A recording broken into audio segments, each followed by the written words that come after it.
Cement road. దీనినే మొదటి ghat road అంటారు.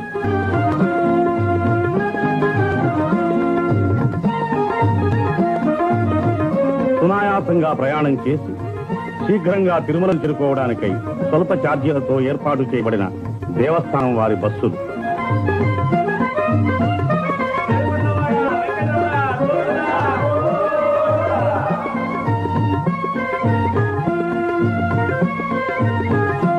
ఇదే మోకాళ్ల పర్వతం, తిరుమల యాత్రలో ఆఖరి పర్వతం.